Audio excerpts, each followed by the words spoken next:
Kemudian kurun ke-13 masuk ke-14, tuan-tuan sekalian.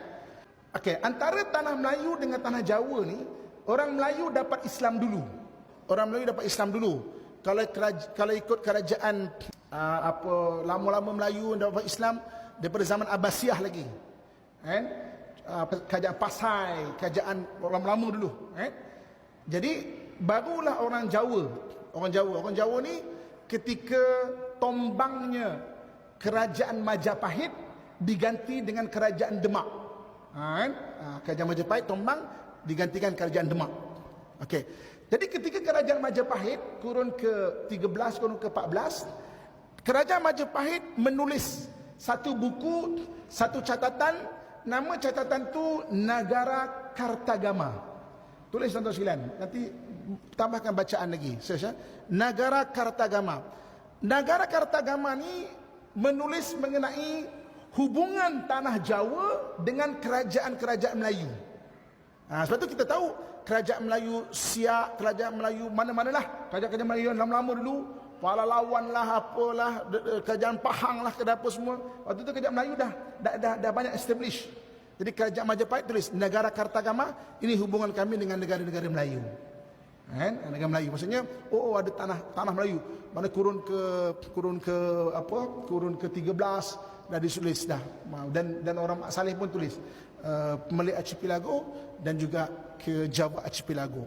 Dan semua ni dibagi gugusan. Gugusan tanah Melayu ada dua tanah ni. Muslimin dan muslimat rahmatullah sekalian. Jadi maknanya orang Melayu ni dapat nama tu daripada mana? Orang Melayu dapat nama daripada banyak bahasan, antaranya adalah sebab kita duduk di tanah-tanah tinggi, banjaran Himalaya. Di situlah maknanya terbit nama Melayu, yang orang daripada Eropah pun sebut Melayu. Orang-orang daripada Arab pun sebut Melayu. Ada yang dipanggil sebagai Bani Jawi. Jawi itu kalau nak ikut daripada sudut tata bahasa daripada Jawa lah. Tapi maknanya gugusan Nusantara lah kita panggil tu. Jadi maknanya itulah. Jadi kalau nak kata kita ni orang baru datang kemudian apa semua, kita kena belajar betul-betul sejarah dan kita akan nampak benda tu. Daripada mana datang, maknanya yang dikatakan orang Melayu ni. Muslimin dan muslimat rahmatullah sekalian. Okey. Habis bab yang kedua. Kita nak cerita 5 bab ni. Kemudian bab yang ketiga, tuan-tuan sekalian. Bab yang ketiga. Okey. Bab yang ketiga iaitu mengenai semenanjung tanah Melayu ni, tuan-tuan sekalian. Okey. Dulu kita ni di semenanjung tanah Melayu ni kita telah biasa dengan besi. Dengan besi, tuan-tuan sekalian, semenanjung tanah Melayu ni. Jadi kalau ikut beberapa kajian mengenai relau ni satu, nak senang faham, macam dapur lah. Ni bahasa nak mudah faham lah. Dapur membuat besi, tak senang faham. Relau yang berada di Kedah tu, dipanggil relau Sungai Batu tu, umurnya 500 ke 800 tahun sebelum Masihi. 500 ke 800 tahun sebelum Masihi. Jadi kita ni dah biasa dengan besi-besi, tuan-tuan sekalian. Besi-besi ni kita dah biasa. Dan tuan-tuan sekalian, Nabi Daud alaihissalam, orang yang Allah sebut dia mempunyai kelebihan melembutkan besi. Nabi Daud ni tarikhnya bila? Kurang lebih 1000 tahun sebelum Masihi. 1000 tahun sebelum Masihi itu perpindahan antara zaman gangsa ke zaman besi, Bronze Age ke Iron Age. Jadi besi baru ditemui ketika itu. Dia bukan 3000 tahun dulu ataupun 1000 tahun sebelum Masihi. Jadi mana besi-besi baru ditemui. Sebab itu Allah bagi mukjizat Nabi Daud, dia boleh melenturkan besi, dia boleh buat baju besi, dia boleh buat senjata-senjata dan sebagainya. Nabi Daud alaihissalam. Jadi tuan-tuan sekalian, dan kisah Nabi Daud berlawan dengan satu orang raja yang gairah mencari besi. Nama raja ini adalah Jalut. Dalam hadis dalam Quran Allah sebut mengenai kisah bagaimana ada satu orang raja, dia dah tawan banyak tempat untuk mencari besi dan dia nak serang Baitul Maqdis. Baitul Maqdis itu gunung tau. Gunung ni banyak besi, gunung terkenal banyak besi. Baitul Maqdis ni lebih kurang 800 meter daripada paras laut. Dia memang gunung. Jadi oleh kerana raja ni ganas, jadi orang semua takut. Jadi orang minta kepada Nabi-Nabi Bani Israel berdoa supaya datangkan satu orang pemimpin.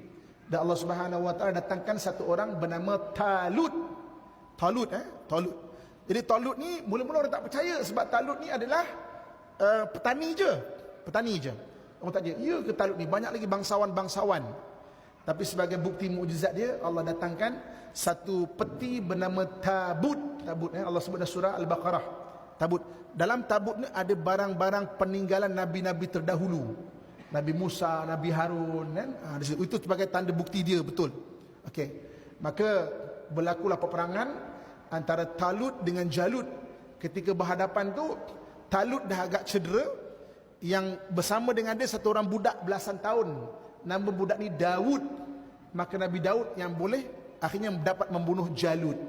Itu kalau versi orang putih, kisah ini dipanggil David and Goliath. David and Goliath, Nabi Daud dan Jalut. Kalau versi orang putih, lebih kurang 1000 tahun sebelum Masihi. Tuan-tuan, 1000 tahun sebelum Masihi, Nabi Daud boleh melembutkan besi dengan tangan dia, dengan mukjizat tangan dia, tuan-tuan sekalian. Relau Sungai Batu 800 tahun sebelum Masihi. Beza 200 tahun je dengan Nabi Daud. Relau 500 ke 800 tahun sebelum Masihi. Dan tuan-tuan sekalian, orang yang dapat ilmu melembutkan besi dengan tangan, orang Arab tak ada, Bani Israel tak ada. Tapi di tanah Melayu ada satu kemahiran orang dulu membuat keris dengan picit. Dan benda ini bukan dongeng, didokumentasikan oleh orang putih dan orientalis.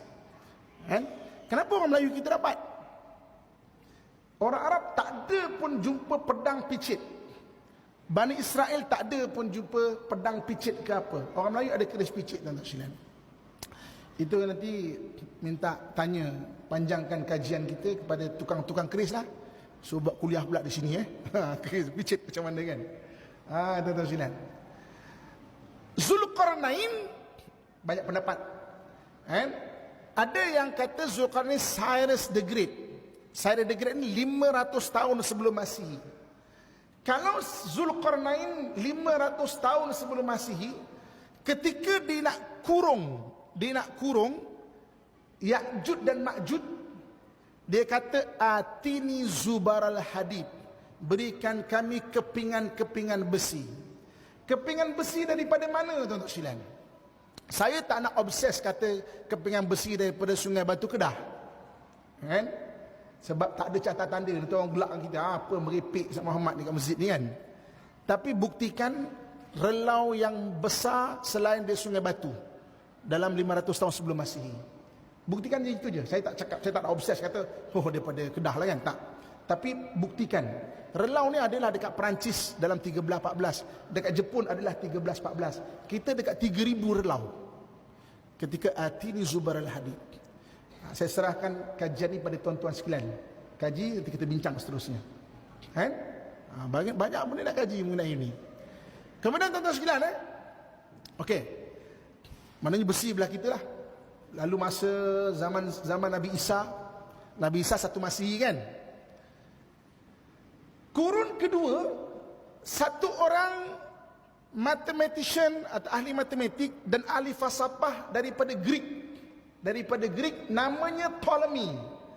Ptolemy menulis mengenai semenanjung tanah Melayu, dan dia namakan kita sebagai Aurora Kersani. Aurora Kersani ataupun aurora tu emas. Kalau tuan-tuan belajar fizik, simbol bagi emas tu AU. AU itu aurora. Aurora Kersani. Kurun kedua, dia panggil semenanjung tanah Melayu sebagai Golden Kersani, semenanjung emas. Dia tulis, dia buat peta lagi. Nanti tuan-tuan boleh panjangkan kajian. Tengok, Ptolemy kurun kedua. Kurun ke-15, orang Eropah datang. Apa tujuan Portugis datang ke tanah Melayu kita?